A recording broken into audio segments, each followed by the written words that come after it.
everybody, I hope you had the most amazing Christmas and a happy new year to all of you. I am coming back at you with a new intro because I've already filmed an intro for this video, but my editor doesn't like it and keeps freezing every time it tries to export it. So here I am again, round two, but this is going to be my 2018 setup for my bullet journal. I really hope that you enjoy it. I have some clips that will be fast-tracked in a minute, showing you some of the pages that I drew out, and then I'll explain it all at the end. This video is now late going up, but hopefully those of you who had a really busy new year will still have not got around to doing your bullet journal and can still fit in some of these ideas as well. So without further ado, I'm just going to hop right into it.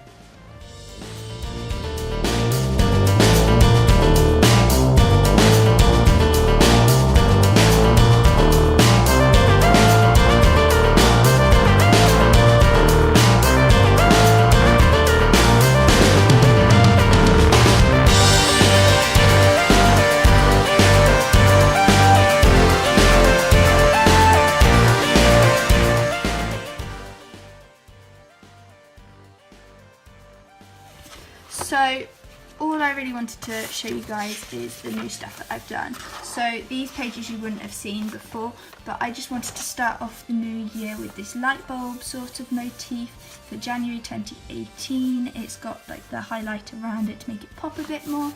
And then I don't know if I'll see if I can find, I don't even know if I put it in a video, but last year my goals page is not in this bullet journal. I'm in a new bullet journal now. I laid them out quite a lot differently, but this year I opted for a nice quote about dreams and goals and things, and then split them up into my personal goals, my career goals, and my hobby goals, so like YouTube and things like that, and making things. So those are all my goals and things segregated up into those three. There's still space for me to add more as the year goes on. And I sort of do goals and things for the year instead of resolutions, because I feel like goals you can work on, but not necessarily every day, and still feel like you've accomplished something at the end of the year, whereas, let's face it, resolutions don't last that long. And I wanted something that would mean a bit more, so that's why I opted for those. Then turning over, I don't even know if I did one last year or if it was the year before. No, it must have been last year. Is my new memories page set up, because originally I did memories logs but for monthly, and I just wasn't having enough key memories each month to fill a page, and then I just randomly did it as just memories on a page, like just so I could doodle, but then I wasn't really filling that in, so I completely scrapped it for a while. But I actually really missed looking back at my old like memories pages and seeing what I did that year and have accomplished that year. So I've brought it back this time. There's only 8 like Polaroid boxes on this page, but I can make more pages like this as and when I need them, and I just feel like it's a key thing, and then I can write a little thing underneath as well. So that's why I opted for this going into the new year. This is my new future log. It's got a lot more of the months fitted onto it as opposed to, ooh, can't open it, as opposed to my old future log, which was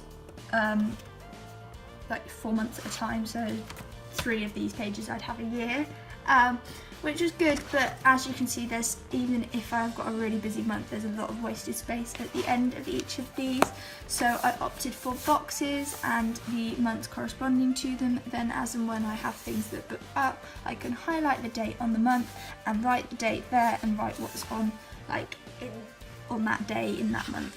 So that's my new future log. I'm going to see how that goes, but I also like the fact of having more in advance as opposed to the old one, because the old one, what I was having to do is start writing down future dates at the bottom, which then gets in a muddle and you don't know what you've written.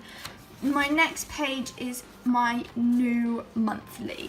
So I never really did personal monthlies before. They were always my YouTube monthlies for my YouTube planning, but I've split that up a bit now into personal, like monthly, YouTube, and then the future as well. So I've got over here on my personal, I've got quite a few little magazine clippings because I get a subscription magazine each month. So that's really helpful for putting them in on my monthly pages of things that I like, ideas that I might want to make, as well as a nice recipe for a soup over here that I want to try because I love soups. So that's more personal, whereas this is more like YouTube-y / creative-y type thing. I've got my YouTube schedule then up there. There's a monthly calendar over here so I can check the dates against it. A nice little quote that says, "And no matter how dark it gets, the sun will always rise again," which is from Grey's Anatomy, and I'm getting really into Grey's Anatomy again for like the 8 billionth time, watching the series again. And then down here I've got my little YouTube box with video ideas and things like that that can then be migrated onto the schedule as and when I need to, and then space for any future things that I need to do or events and things like that, as well as personal things that I want to achieve this month. And then down here I've got the TV like series and things that I want to watch this month as well.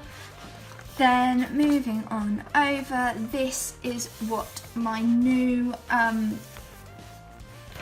sort of weekly and daily looks like. So I've integrated the two as opposed to having them separate as I had before. I had the page of weekly and then the dailies on there, and I just segregated it up into the weekend, but I was finding I wasn't actually writing anything down for the weekend because it was hard to segregate the days and things like that.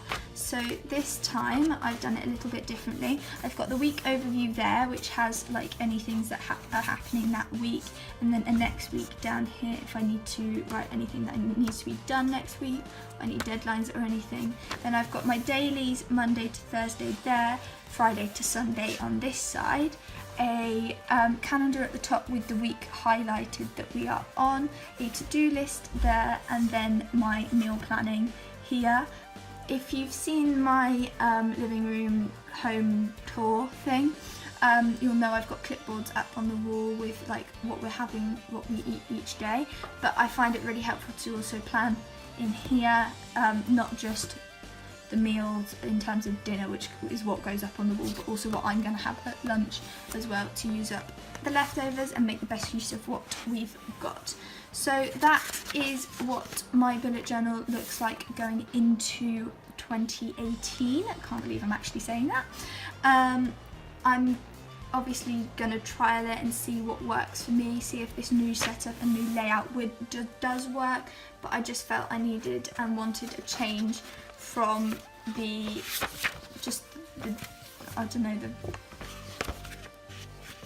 it's just a bit plain, and I wanted everything on one page because, as you can see, sometimes it falls nicely in that we have pages where the weekly and dailies are next to each other, but sometimes it doesn't, and then you're forever flicking backwards and forwards and it's just a bit of a pain.